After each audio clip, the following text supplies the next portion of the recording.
Recording in progress.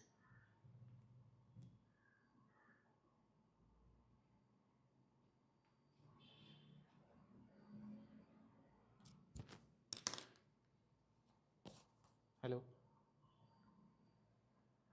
आवाज है? Hello, हाँ, चलो।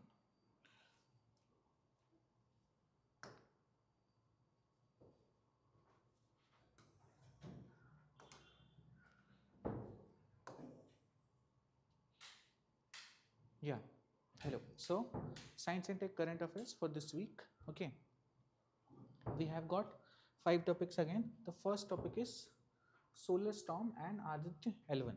Okay, so basically, what has happened? What was in news is that there was a solar storm that occurred in May 2024, and it was a very unprecedented solar storm. Okay, it caused a lot of effect on Earth.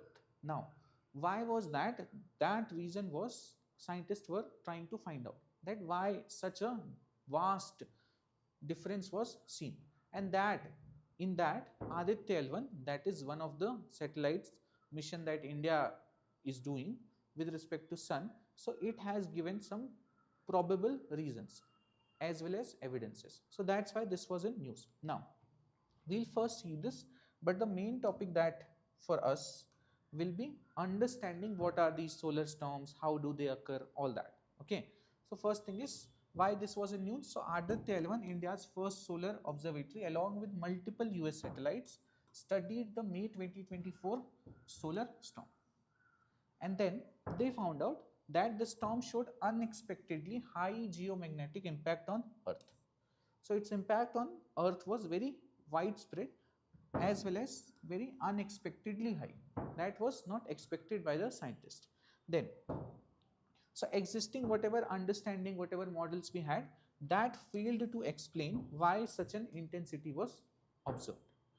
Okay, then so this whole thing, this whole event was called as Gannon's storm. So basically some very unprecedented solar storm that occurred in May 2024. The reason for which they were trying to find out. Okay, then let's see what they found.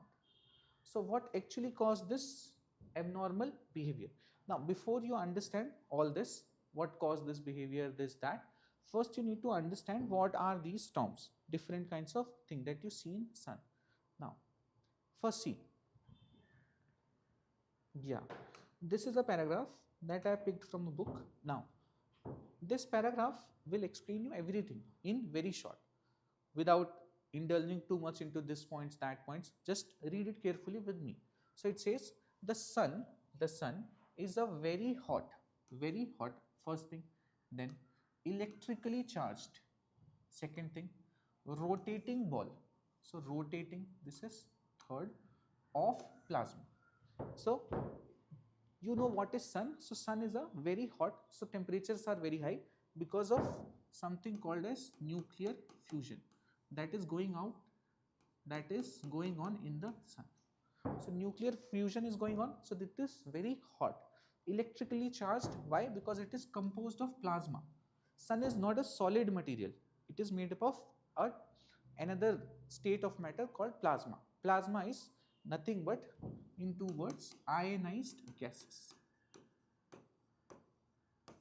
So ionized gases, this is plasma. So sun has all these three working together. Now if you understand anything about electrodynamics or electromagnetism, you would know that something that is electrically charged and rotating at different or varying speeds will generate something called magnetic fields. So because of these three reasons, it generates very strong magnetic fields. So this is the first thing about sun, that it generates very strong magnetic fields. Now let's read it further. So it says, because different parts of the sun rotate at different speeds, these magnetic fields get twisted and stressed near sunspots. Now this you need to understand how it is working. So basically it is claiming that because the sun is rotating different parts of sun rotates at different speeds. That's why the magnetic field lines somehow get twisted and all those things. Now let's understand this, how this happens. So see, so basically there are certain spots on the sun called sunspots. So from this sunspots we consider that all these magnetic field lines are emanating, and they also go towards another sunspot. Okay, so it goes from sunspot to sunspot. This is magnetic field lines. Of course this is not one magnetic field line, there will be many lines like this. Now if you know that the equator or the middle part of the sun rotates at a much higher speed, so this is rotating at a higher speed, this the top part is rotating at lower speed. Then what will happen if you see this magnetic field line? Now magnetic field lines are not like physical substances that you can touch like this, but for now just understand them, that magnetic field lines are like a rubber band. So this is a rubber band that is going from here to here. Now if this part from here to here, this is how the rubber band are tied to the two ends. Now if this part moves faster than the top part, what will happen? Eventually it will become farther and the rubber band will get stretched. Correct? This you understand? So it will get stretched. Same thing happens with magnetic field lines also. So they get first of all stretched. Other thing, now sometimes what will happen, some of the magnetic lines will go beyond the other because this one is moving faster, this one is moving slower. So this will cross some of the magnetic field lines from different sunspots. That is why they get entangled also. So they become stretched, entangled into each other. Now what happens? Over time, what will happen? These field lines will become more and more stretched and entangled in each other. Eventually, at some point, what will happen? Rubber band ko, if we keep pulling it, at some point it snaps or break down. That is what happens in a rubber band. Same thing will happen with magnetic fields also. So at some point, they would snap or break.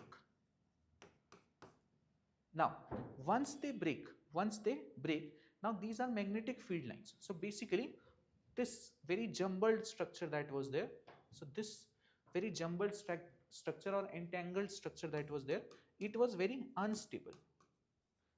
Okay, generally also you understand it is very unstable.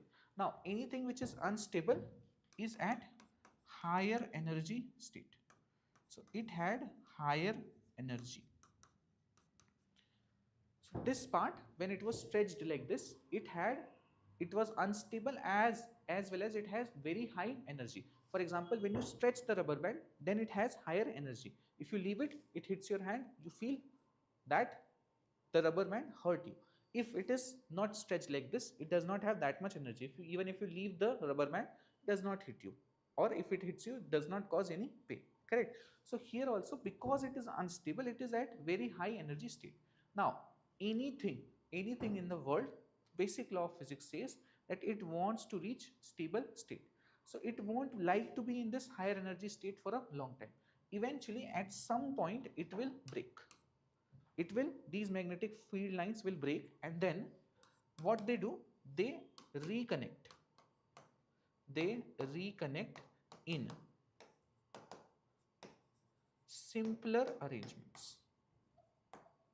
So basically what will happen, let's say this snaps here because it was getting rotated like this, then this will get connected to some other magnetic field lines that is much closer and forms a much simpler loop or framework. Understood? So basically what is happening, this after a point this will break down and it will join to any other kind of magnetic field line. Okay, and this is called reconnection. Now when it reconnects in simpler arrangements, now it is much more stable. This you understand, that now it is in much more stable state because it has reconnected to a simpler arrangement.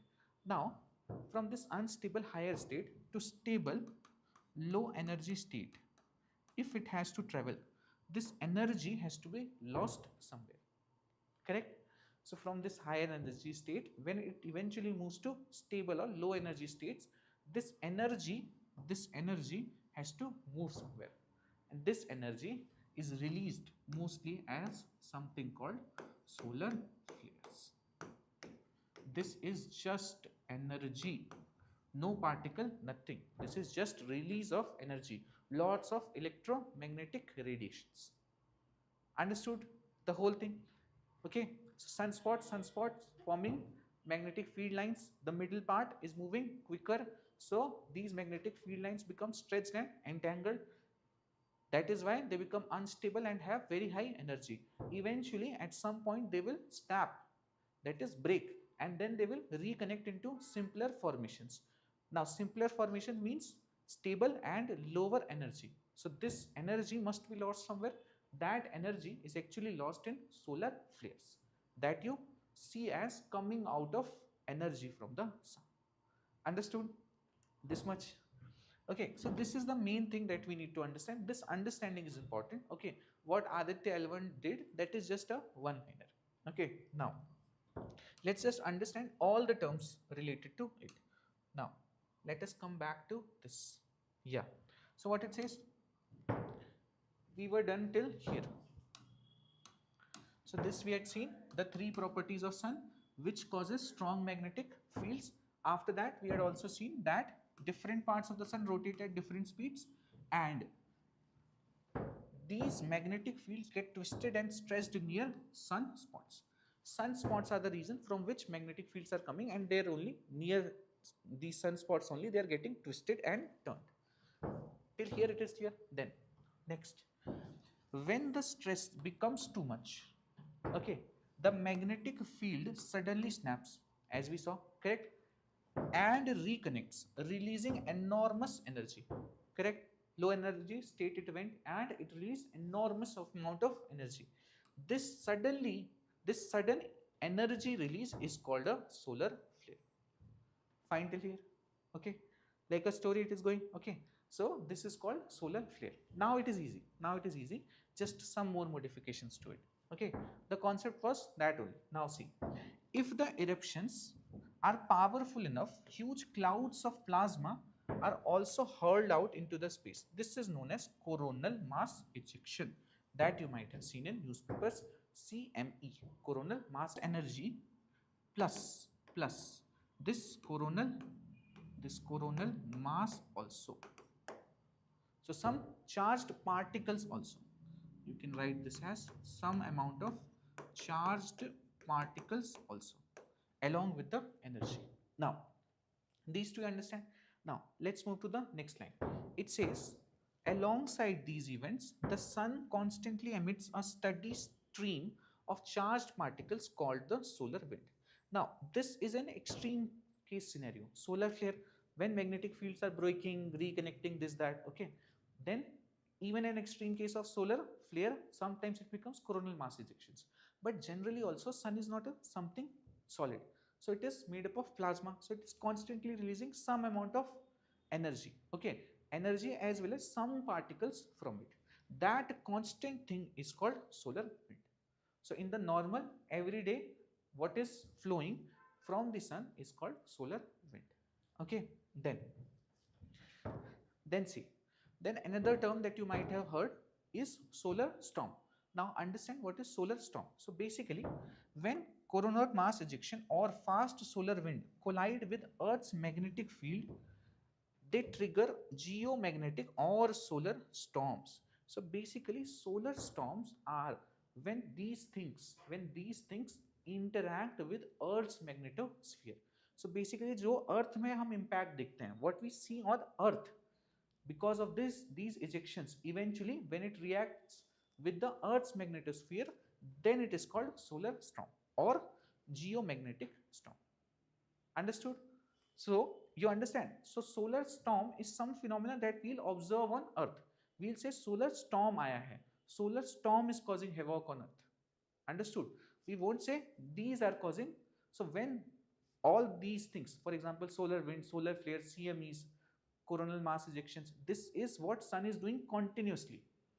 When it causes some effect on Earth, then it becomes solar storm. Okay, so sometimes, now what it does, sometimes it produces auroras, that you know, correct, on the North Pole and South Pole, and sometimes it may even disrupt different technologies. For example, our satellite navigation systems, all these can be disturbed by these things interacting. Understood? Okay, now see, this is like, this is the sun, solar wind, okay, solar wind and coronal mass ejections or solar flare, whatever is coming towards the earth, this is earth's magnetic field. When earth's magnetic field will react with it and some changes occur in the earth's magnetosphere, that is seen in the atmosphere, that you see as sometimes northern lights, southern lights, or sometimes as disruptions. Understood? So this is the main theme of understanding all these terms. That clarity you must have, otherwise this topic is fine. Now let's see what actually happened, why this abnormal thing was observed in this particular solar storm. So basically what happened, these two coronal mass ejections collided in interplanetary space. So basically two different time zones or two different CMEs were coming together and they collided. Okay, and then they collided into each other. Because of that, there was some reversal of magnetic fields, and because of this reason, it was so different this time. The solar storm was so different this time because two of these CMEs collided. Okay, so that was the reason. This collision led to compression of magnetic fields. This collision led to sudden change in magnetic orientation. Result was storm intensity increased even before reaching Earth. Understood? So this is what happened. Most probably they won't ask you this, that what was the exact observation. They can only ask you about all those 4-5 terms. Till now, whatever questions we have seen from universe or all these phenomena are always about terms rather than the events. Okay, then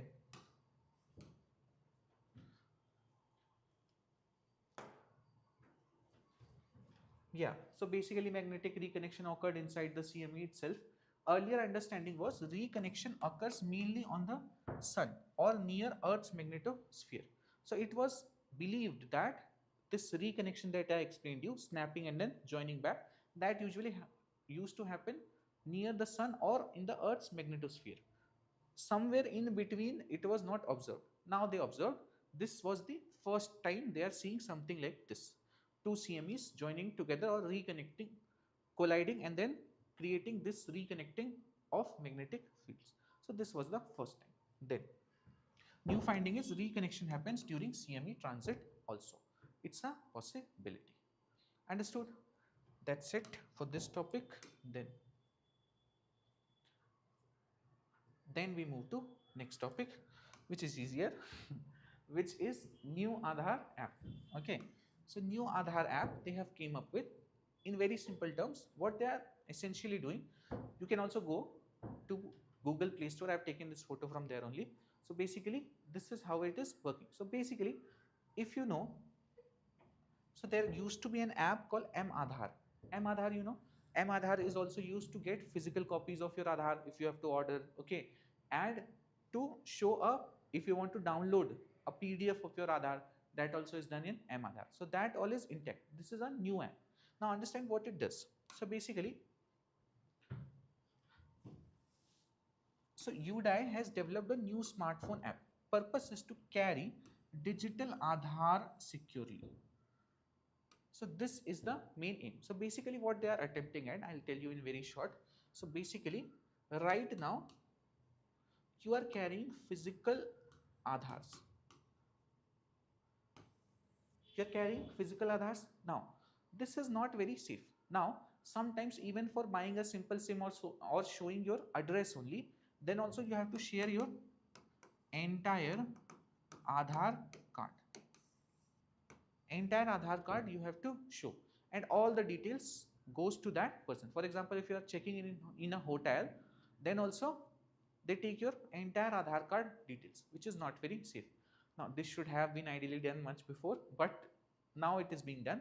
That is why some people including me, what people used to do, that instead of giving their Aadhaar at random places, for example checking in into hotel, they would give their driving license or voter ID card, because it has less details. Aadhaar is also linked to your bank account and all that. Okay, so that's why people used to hide their Aadhaar identity then, but most people just gave their Aadhaar and moved forward. Now, so this reduces need for physical Aadhaar copies. So one is this. Now, other thing is that if a hotel, I'm checking into a hotel, what does it needs to know? It only needs to know my name and my age.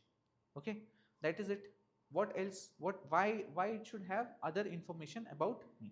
Correct. So now you are given an option to choose in the app what details are shown to the person, and because it is all logged via digital signature,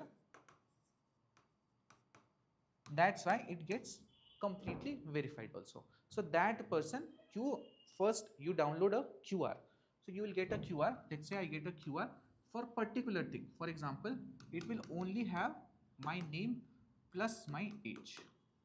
Now I will show this. I will open my app. Okay, I'll open my Aadhaar app. I'll put only these two details you need. Hotelier. Okay, so I'll put these two details and a unique QR will be generated. I will show this unique QR to him. He will scan it using verifier, Aadhaar verifier app, and he will get these two details properly verified. That yes, these two details what he is showing is correct, and he should be allowed entry. That's it. Why does he get all the information from me? That won't happen. That's why they came up with this app. Now,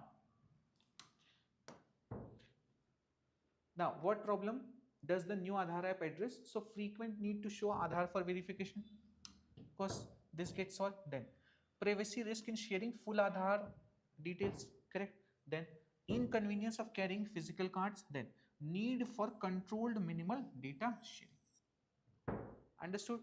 So these are the main things that this new Aadhaar app is trying to address. Then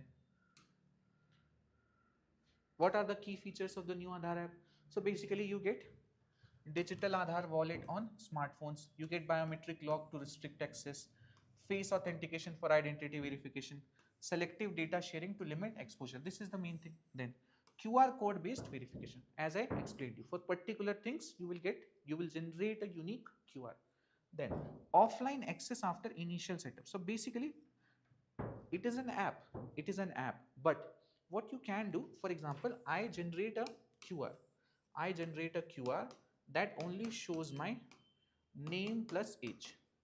Now I have generated this QR I show to in one hotel. He scans it, he gets this information that yes, this person's name is this, his age is this, and he lets me go in. Now this QR I can have saved offline within the app. Like you have offline downloads now on your YouTube, you have your offline downloads. Similarly, you will have this saved offline. So even if let's say I go to some interior area and I try to stay in a hotel, okay, then let's say I'm not getting internet, but still I can have this QR saved offline because I have already generated it once. And then the other hotelier also can scan it and get my name and age verified. Understood? So it can work offline also. That's it. Then what is multi-profile feature? So basically sometimes some people, for example, just the father has his number and all other participants, for example, everyone in the family is using the same number for their Aadhaar. So that also they are allowing that you can manage up to 5 Aadhaar profiles using this. You can manage up to 5 Aadhaar profiles on one device, on one registered number. Then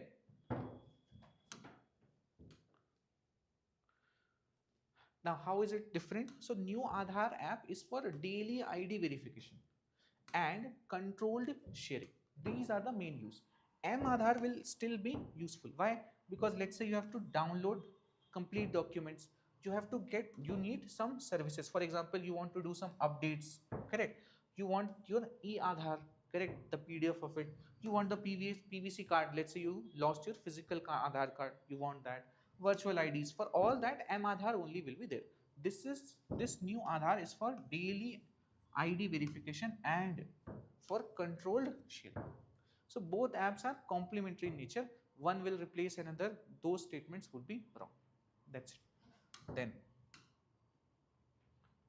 how does this improve? So you understand minimal data exposure, biometric and facial authentication, offline verification. You understand all these. These are the improvements. Then this is next article, that is race for spectrum. Okay, so this was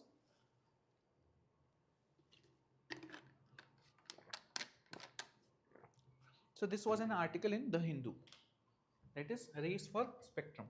Now see, so basically first we'll understand why you have something like this.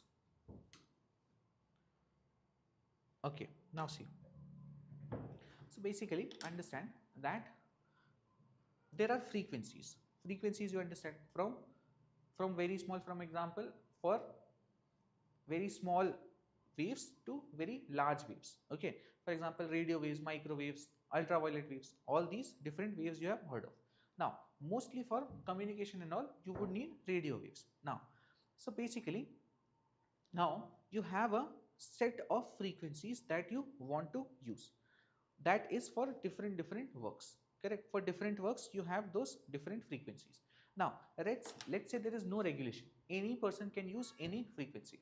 Then what will happen? Some radio channel is using, let's say, some particular frequency, and then some TV channel will interject it, or some mobile channel will interject it. So what will happen? There will be constant interference and disruptions, and they won't be able to use all those frequencies properly. So this is a major hurdle. Now what they do to fight this? So earlier there wasn't that many radio stations or that many other things. So what they did it very simply, that first come first services. In India also we did this, in other countries also we did this, first come first serve. So basically there was enough frequencies available, and some particular range of frequencies will be, let's say, allotted to this radio station 1. Some particular other range does not matter much, this will be allotted to some TV network 1. Like this it used to work. But over time what happened? All these increased a lot. Okay, all these increased a lot. Then there started a competition for particular parts of the frequencies, that we only want this range of frequency. Then came something called spectrum allocation. So basically spectrum allocation is nothing but how you divide the frequency ranges between different entities. That is spectrum allocation. So basically you are trying to divide all these frequency and allocating it to different people. It is not some physical quantity. It is sort of for a particular region, monopoly at the rate some frequency range at some region. This is what spectrum is. So it is not a physical quantity as such, but it gives you a monopoly that for this frequency range in this region you will be only able to use these radio waves, other people won't be, so that you get clear communication channels. Now so first thing, all information to and from satellites traveled using radio frequencies. Correct? Then these frequencies carry signals between satellites and ground stations. Correct? If frequencies are used arbitrarily, signals interference and communication will break down over time. Therefore satellite communication cannot function without regulation, and that regulation comes from a certain organization doing spectrum allocation. Now why do spectrum and orbital positions become a scarce resource? Now see, radio frequencies are finite, not unlimited. Correct? There is a range to radio frequencies, so they are finite. Also satellite orbital positions are also limited by physics and safety. For example, you can have let's say this is Earth, you can have satellites and particular orbits in particular locations only. As a randomly kahin bhi your satellite cannot be there. So that also is limited. That is, satellite orbital positions are also limited. Understood? So both these things are limited. Now what will happen? Some of the frequency range, some of the frequency range plus orbital position, this will be best for, let's say, satellite internet. So what they did, now of course all of them will have different results. So some they have identified that they have this particular frequency range and this particular orbital position in combination is best for satellite internet. Now what will happen? They will start a race to acquire these, and this is the major point of contention, that all these are being very strongly fought upon. That is, who will get this particular band, this particular orbital position, all that combinations are being fought upon. Usually they do it through bidding and all. So you'll understand all the issues that are coming because of it. So this is the core issue. Now see, not all frequency and orbit combinations are equally useful. Some combination give higher speed, wider coverage and lower latency. In particular, if you look at low Earth orbits and Ku and Ka bands, these are best for satellite internet. If you know about Starlink, you know about OneWeb. So all these are sending constellation of satellites in the low Earth orbit to provide us satellite internet. Now they are sending thousands and thousands of satellites. So of course there is a race that who can place satellite at those good orbital positions and who will get the proper frequency channels that they want. So this is the whole fight that is about. Now, who manages it? Okay, so it is handled globally by International Telecommunication Union, that is ITU. ITU is coordinating all these frequency bands and assignment of orbital slots. So ITU does all this, and the aim is for orderly, predictable and interference free use. So this is the organization that is managing this, who allocates which companies will get what particular amount of frequency at what particular orbital positions. All that is decided by ITU. Then why is the problem most intense in low Earth orbits? So low Earth orbit, if you know, LEO satellites orbit closer to Earth and give lower latency. Latency, you understand? Delay. It gives the least delay. That's why they are used in satellite based internet. And if you know, a lot of money is being spent on this, and they are sending thousands of satellites. Then hence LEO is ideal for broadband satellite internet.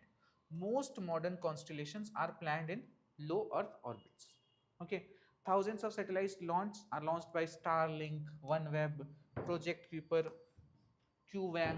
This is from China. All these are launching thousands of satellites in the low Earth orbit.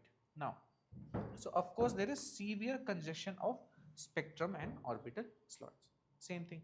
Then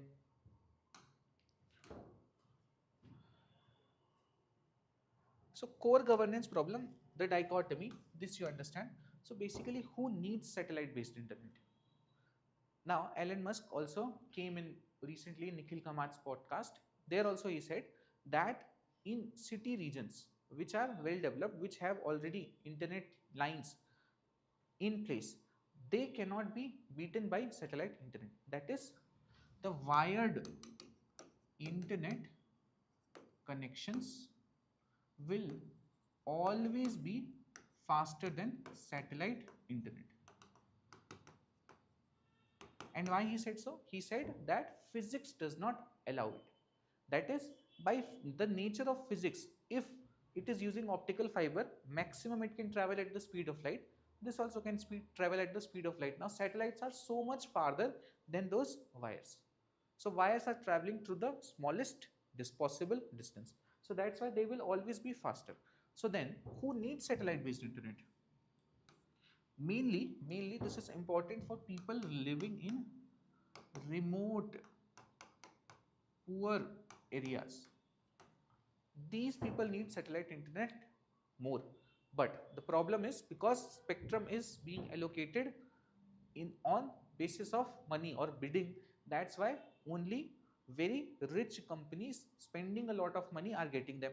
Now if they spend so much money to get all that spectrum, they cannot sell it at low cost. Correct? Economy works like this. If your input cost is so high, you cannot sell it at a very cheap cost.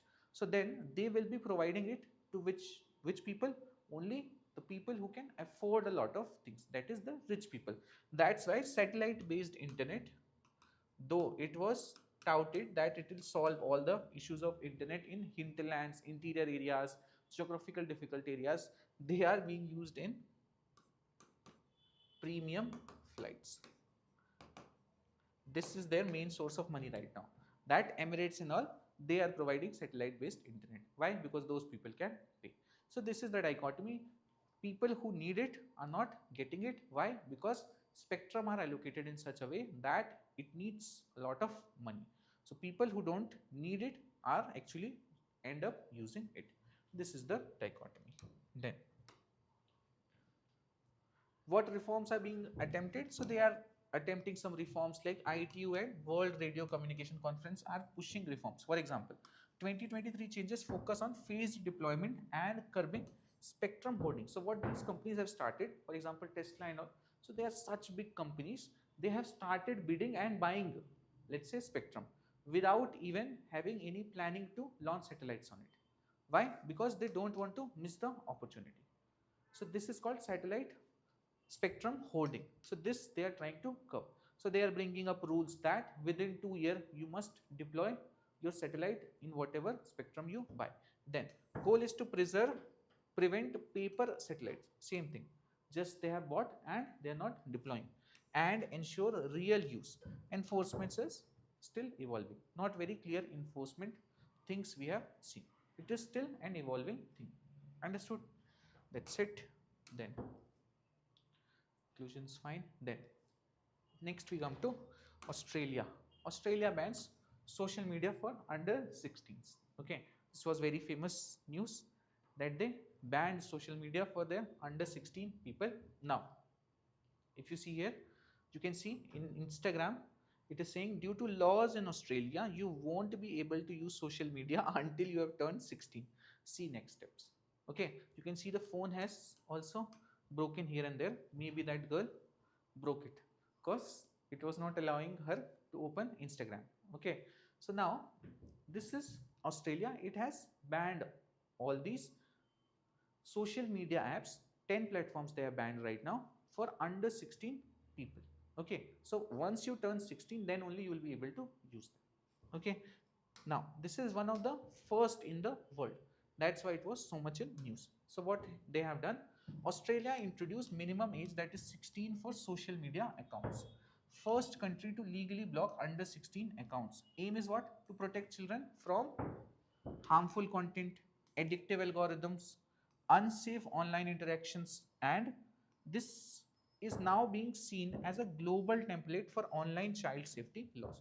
So basically this is like a live experiment that the world is looking at, and based on what happens in this, okay, how different countries respond, how people respond, they will try to implement it in their country also. So this is like a live experiment. Okay, then so their aim is to protect them from harmful content, addictive algorithms, and unsafe online interactions. Then key features of that. So basically what they are saying that platforms must prevent under 16 from holding accounts. Who must prevent? Platforms must prevent. This is the new thing. Right now across the world, it is about parents should prevent their children. Okay, schools should prevent their children. It is placing responsibility on all these guardian or different people that are in charge of the child, but they are not focusing on the platform. Australia is changing this. It is saying platforms must prevent under 16 people. Now, it is not just कि उसने ID they the and then you allow it. Not like that. So basically they are saying the duty of the platform will be to take reasonable steps to detect and remove all these accounts which are less than 16. no penalty on children or parents. This is also, so basically they have made a law, but no penalty on children or parents. They are not responsible. Who's responsible? These big tech giant companies that are running social media platforms. Then heavy fines will be imposed on these platforms up to Australian dollar 50 million. Okay, underage users can still view public content without accounts. So basically simple Google, without logging in they can see the Facebook also. Let's say they want to open some particular article, so that all they can do. Then logic is harm comes from algorithm feeds and notifications. That's why they're not completely blocking their internet, they're blocking all these social media platforms for them. Then how does age verification work? So basically platforms must use multiple verification tools. So it is not saying कि वो बस I consent that I am older than 18, ऐसे कुछ sites में लिखा आता है ना, you click it then it's fine. So not like that. So basically tools include what they should be doing, platform should be doing is behavior patterns, find out the behavior patterns, interaction history, facial and voice recognition. Then government ID they cannot ask compulsorily. Otherwise what they will do? They will say give government ID and then only we will allow. If they give let's say some fake ID also, then also it gets allowed. Then they become again free. So what they are saying, no, not on that. You have to see the behavior patterns. Okay, all this technology you have developed, based on that you are able to identify the age of the person, what they are trying to see. Your algorithms are very advanced, they know this. Okay, so basically based on behavior pattern, interaction history and facial and voice recognition, recognize that this is an under 16 person, ye bachcha hai, and then stop his account. So entirely they are laying stress on platform's responsibility. Okay, now so prima facie it seems very nice. Okay, but there must be some issues. So why is the law controversial despite good intent? So basically now tech firms, when they are banned for children under 16, it removes parental controls. So basically earlier they used to have parental controls, that parents if they allow then you can open this, then you can open that. Now that also would be removed. So now if children start opening it using some other ways, then there is no parental control also. Okay, so because children are tricky by nature, so teens now expect evasion and app shifting. Now what they will try to do, कोई और app खोलने लग जाएंगे, some other app they will start using. वैसे in the act itself they have written that if substantial amount of children start shifting towards different apps, those also will be banned for under 16 people. So they have foolproof plan. Then rights group, so it is saying that it is against free speech and participation concern, that is you are essentially cutting under 16 people from participation in anything. Okay, then enforcement is unclear, so fine trigger ambiguity. So right now the date from which fines will be applicable is not being announced. Then core question is exclusion versus guided access. So the core question is, should we directly exclude that Australia has taken forward, directly exclude under 16 people, or we should have guided access like India, USA, all these countries have parental controls. So this is the whole debate. Now India's approach is of course no direct age ban, focus on parental consent. It is given in DPDP Act, parental consent is required for under 18s in India actually, because in India child is defined as under 18. Then prohibits tracking plus targeted ads for children. Australia platform restriction model. In India it is consent plus data protection model. Now the model that we have in India is what we have in most countries, and honestly this has not worked very well. You know, children are using this and they are exposed to a lot of content that they should not be exposed to. This is very clear. Okay, now for debate people can debate, but it is one of the very appreciative steps that Australia has taken. Australia will be losing a lot of revenue because of it. Okay, all the ads, targeted ads, all those things will reduce, and eventually those all are taxed, so they will get lesser tax, lesser money. But I think it's a very good step that they are taking for their children. Okay, then conclusion is fine. Then So outcome will influence global digital governance debates. Eventually, this is like a live experiment for the world. Then last is this LLM versus copyright. So basically, this issue we also do in static when we are covering that LLMs and copyright is a major issue, because LLM models, when they are training, for training, they use a lot of copyrighted material. For example, when you are searching, let's say you are trying to find, let's say you were searching this only, LLM versus copyright issue in India. Now, how does it get all this information? Using all those news articles that you see on the web. Now, those are actually copyrighted material of the Hindu, Indian Express, all these that they are taking in. So now, what should be the mechanisms? So basically, the problem with LLM is they are not directly copying content. That is the major issue. If they were directly copying the content, then the Hindu can immediately claim कि ये मेरा पूरा copy करता है and it is my copyrighted content. So I want to file case against this OpenAI. But the issue is it does not directly copy. Directly copy करता ही नहीं है. And it works on something called probabilistic model. So basically, it writes one word. For example, it will write large language models are, and after that it will search the internet, and based on what it is getting most probably in most searches, the next word, that next word it places. This is how it works. So now no particular organization, for example, the Hindu cannot claim कि ये हमसे ही पूरा उठाया है. Similarly, Indian Express can also not claim. So that is the major issue, that no particular company can claim it easily. So claim करना बहुत मुश्किल है. Okay, filing case, claiming is very difficult. That is the major issue. Now, why this was in news? So our DPIIT, okay, Department for Promotion of Industry and Internal Trade, DPIIT has released a working paper, okay, on this issue only. So basically they have suggested a model that they think will work very well. So basically they are saying that LLM models are trained on online content. So dispute is between free access versus royalty, correct? Now what is the core conflict? Core conflict is LLM says that we need huge data, and the quality internet data is almost always copyrighted. Now the tension is between innovation speed, that is, if LLMs are not allowed to train on this copyrighted material, how they would grow fast, and the other issues of creators right. अरे भाई जिसने बनाया उसका content आपने free में ले लिया, if you take his content for free, so his rights are violated. So both of these have to be balanced. Now, so basically what does the government propose? So this is a very similar pattern to how our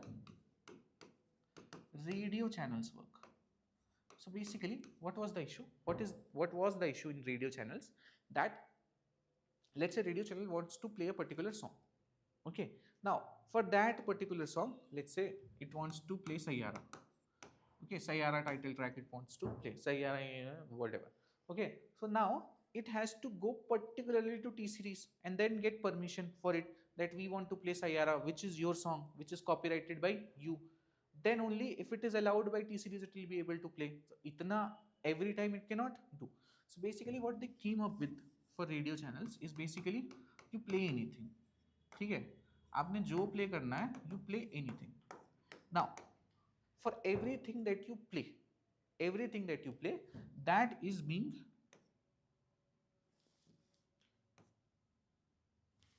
recorded by an authority, okay, this is being recorded by an authority, that which songs you are playing. Now this authority will collect money from the radio channels, lump sum money it will get, and then it will distribute it among all those people who had their copyrighted content. That's why you might have heard singers and music directors saying that we get enough royalty from our old songs. Which is doing this particular authority is doing all that collection of funds for them and eventually distributing it to them. Of course there will be some charges, some small charges annual that they have to pay to this authority to work. Understood? So this is how the pattern is for radios. So basically radio पूछने नहीं जाता, and no one can opt out. No one can say ki, let's say T series says that Sayara is a very good song that we have created, we don't want any radio channels to play. That T series cannot do. And if radio channels play this song, they must pay T series some amount of royalty that they will give to this authority, and this authority will transfer. Same model they're trying here also. So AI is allowed to access freely available content. Okay, then no individual permission or opt out needed. So no individual permissions are needed. Also no opt out are present for any of these content creators. Then AI firms pay statutory royalty. Same way. Then payment goes to central non-profit body. Same way. One body they have created. Body distributes money to publishers. Simple model, correct? So basically, in short, government is saying that AI companies should not be freeloaders anymore, just taking everything in free. And the other, that is creators. Creators should not be like, we will decide everything, it's our creation, this, that, because that just slows down the AI race completely, because it cannot ask for permission for everything. So both they are trying to balance. It's a very good suggestion. Then how will royalties be distributed? So basically, no per article tracking. LLM training is probabilistic. So distribution will be decided based on what is the web traffic that particular site gets. Publisher's reputation is what. So based on all this, they will distribute the money.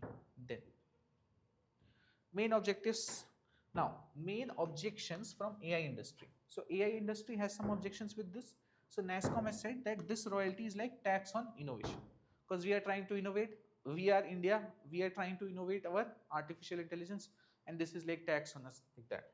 Then this raises AI cost. Of course, it raises the cost. Then hurts startups more than big firms. So they are saying big firms to apna manage kar lenge, they anyway have enough money. What will startups do?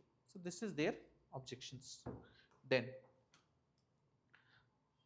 small and big content creators. So small content creators are saying that this is fine because they don't have any power to enforce opt-outs. So basically, small creation, let's say I create some particular video. Now, will I have all the powers to protect it from artificial intelligence, from them using it to training their models? No, I won't have those resources.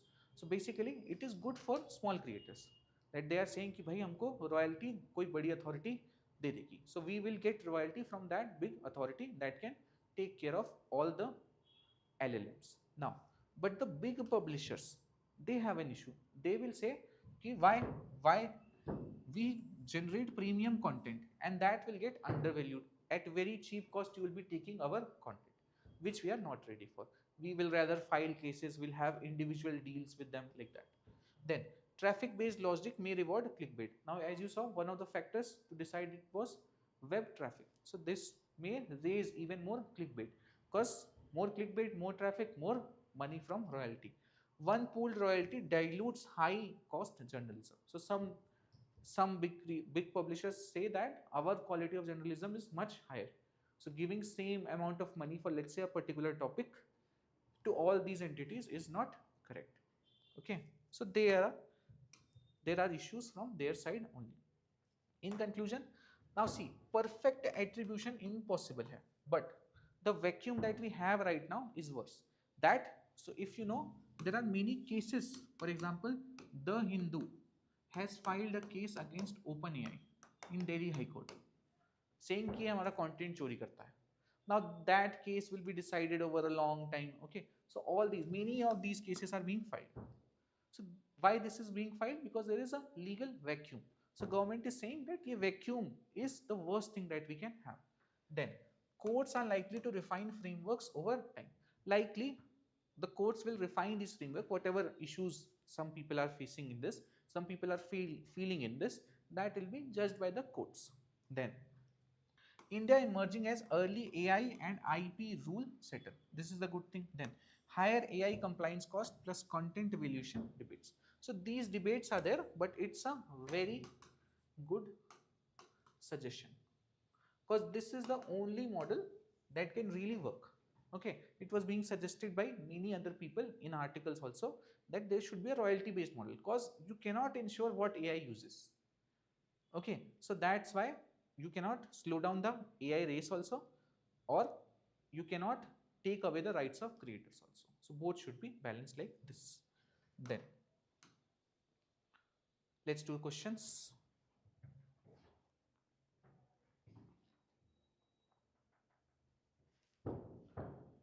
Now, so what it says with reference to proposed Indian framework on AI and copyright, consider the following. AI models would be allowed to access freely available online content without seeking individual publisher consent. Correct? Then publisher would have a statutory right to opt out of AI data mining. Is this there? No. It does not have opt out possibilities.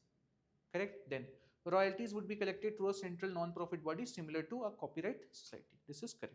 Answer becomes B, 1 and 3. Then next is this. Okay, so what it says with reference to satellite communication, consider the following. Orbital slots and radio spectrum are finite shared resources. Is this correct?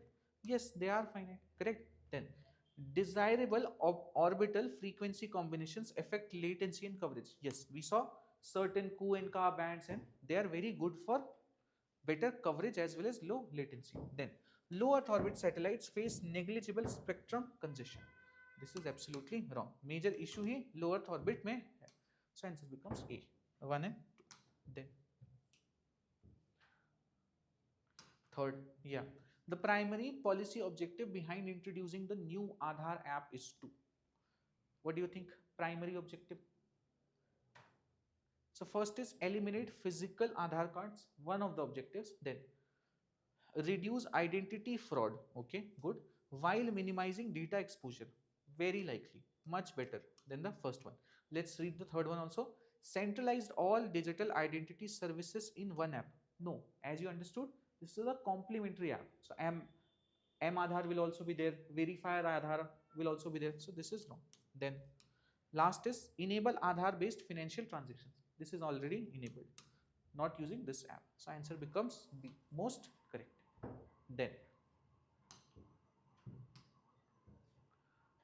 next is with reference to solar flare and CMEs, coronal mass ejections. Consider the following statements. First is solar flares involve release of electromagnetic energy. Correct? Absolutely correct. Then CMEs involve ejection of plasma with embedded magnetic fields. Is this correct? Yes. Ejection of plasma, as you understood, with embedded magnetic fields. Of course, plasma are charged particles. Whenever they move, they will have magnetic fields with them. Then every solar flare is accompanied by a CME. No, only very strong solar flare will be accompanied by this. Actually, if this statement was opposite, that every CME is accompanied by a solar flare, then it is correct. Because CME is a much more advanced thing that requires much more energy. So answer becomes A, 1 and 2. Then last, yeah. So what it says, which of the following best explains why CMEs are more dangerous than solar flares for Earth? So first is CMEs travel faster than electromagnetic radiation. Is this true? No. Electromagnetic radiation will be always fast. Why? Because this is pure light. Anything that has mass will be slower. Then CMEs carry magnetic fields that interact with Earth's magnetosphere. Correct? This is the major issue. If you understand, it reacts with Earth's magnetosphere. Then CMEs increase solar luminosity significantly. No. Then CMEs originate only from polar sunspots. No. How does this matter for Earth? So for Earth, this matters. Okay. So that's it. We are done with questions also. That's it. Thank you.